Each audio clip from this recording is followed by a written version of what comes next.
On job training का पैसा सरकार देगी जी, और वो इससे आप 47 लाख हाईली स्किल्ड लेबर तैयार कर पाएंगे। बिल्कुल, आप जैसे आपने मैन्युफैक्चरिंग की पहले जिक्र किया, आप मैन्युफैक्चरिंग में जाकर ये कर सकते हैं, आप होटल में हॉस्पिटैलिटी में जाकर कर सकते हैं, आप विमानन सेवा वगैरह में है उसमें सर कर सकते हैं। एमएसएमईज इस बार थोड़े निगलेक्टेड नहीं हो गए कुछ भी, मतलब एमएसएमईज को लेकर कोई सिर्फ अगर एमएसएमई फेलियर होगा तो 95% पैसा सरकार वापस उसको कर देगी, ये प्रावधान। ये सिर्फ एक प्रावधान मद्देनजर की बहुत सारे that is not sweeping, that is only for Covid काल के कोविड इफेक्ट जो कोविड काल में हुआ उसका पैसा। अच्छा, पर डिफेंस पे जो बढ़ोतरी हुई है और होनी चाहिए थी, मुझे लगता है और होनी चाहिए।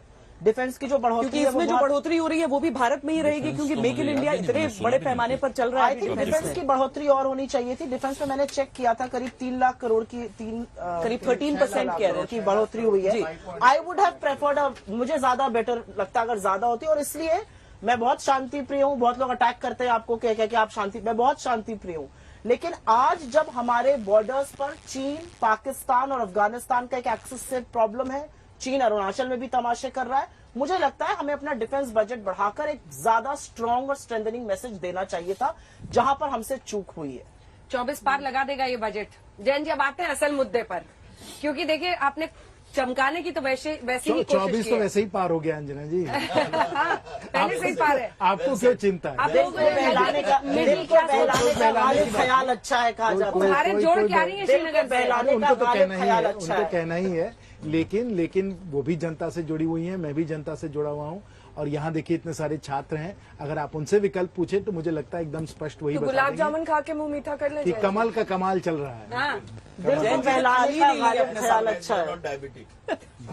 नहीं मतलब चलिए अब एक और मुद्दे को यहाँ पर टच कर लेते हैं, क्योंकि हम अपने प्री बजट डिस्कशंस में भी ये हमारा अहम मुद्दा था जैन जी, और वो था कि कैसे जीडीपी और ग्रोथ रेट जिसका एक लक्ष्य तय किया गया है उसकी ओर आप बढ़ेंगे, जिसमें ये कहा गया था और सुप्रिया भी बार बार जिक्र कर रही है कि मैन्युफैक्चरिंग सेक्टर में और खास तौर पर उन सेक्टर इंफ्रास्ट्रक्चर जिसकी बात आपने स्वयं कही थी कि इंफ्रास्ट्रक्चर में और पैसा डालने की जरूरत है, तभी रोजगार उत्पन्न होगा, तभी लोगों के हाथ में पैसे आएंगे और तभी ये ग्रोथ का टारगेट अचीव होगा।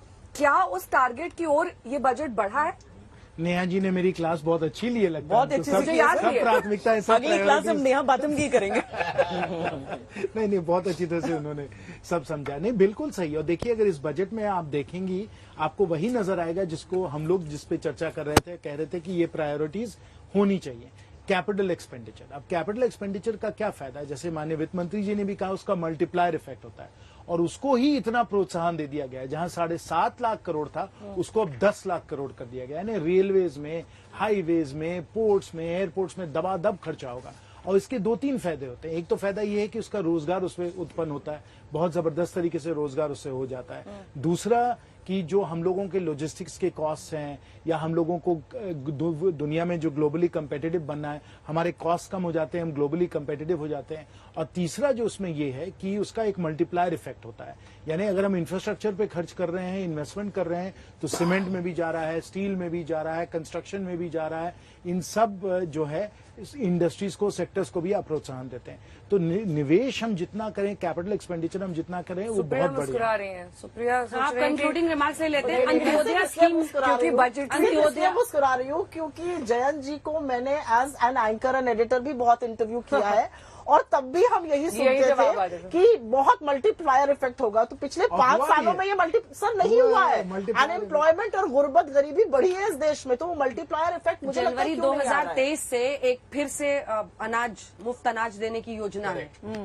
मतलब ये कब तक चलेगा? नहीं, अनंत आप ये काल देखिए तक कि देश आज लाभार्थी- इस कगार पर है कि आपको 80 करोड़ लोगों को देना पड़ रहा है। ये लाभार्थी के दिक्कत की नाम बात पर, है। लाभार्थी के नाम पर। हाँ, दोनों एस्पेक्ट नहीं, है। देखिए कि वास्तविकता ये है, चाहे वो भारत की आप बात करें, चीन की बात करें, अमेरिका की बात करें, कि आपको समाज का कल्याण करना ही है, वेलफेयर देना ही देना है।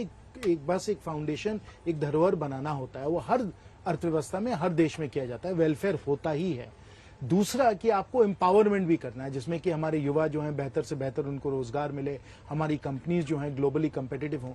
और हर बजट में, और जैसे अभी सुप्रिया जी ने कहा, जब उन्होंने मुझे पहले इंटरव्यू किया, 8-9 साल पहले इंटरव्यू किया, हम लोग तब भी वही बातें करते थे और अब भी यही बातें करते हैं। और ये एक स्थिरता आपको दिखाती है, एक सुई की दिशा, नोक खिलती नहीं है, लेकिन सुई की नोक खिल नहीं रही है नौकरियों पर। इसलिए सुप्रिया जी, 80 आपको करोड़ एक तो सेकंड आपकी तरफ हो गया ना, अंजना जिनको जी, मुफ्त अनाज एक सेकंड, मिलेगा, उनकी सुप्रिया चिंता जी भी को तो अच्छी समझिए। तरह, सुप्रिया जी चिंता नहीं है मुझे चिंता इस बात की कि देश उस कगार पर है कि आपको आज 80 भी करोड़ लोगों को देना पड़ रहा है। सुप्रिया ये जी को दिक्कत की याद बात है। होगा कि जब हमें इंटरव्यू करती थी तो हमसे पूछती थी कि भाई हमारी फ्रेजाइल 5 इकोनॉमी क्यों है।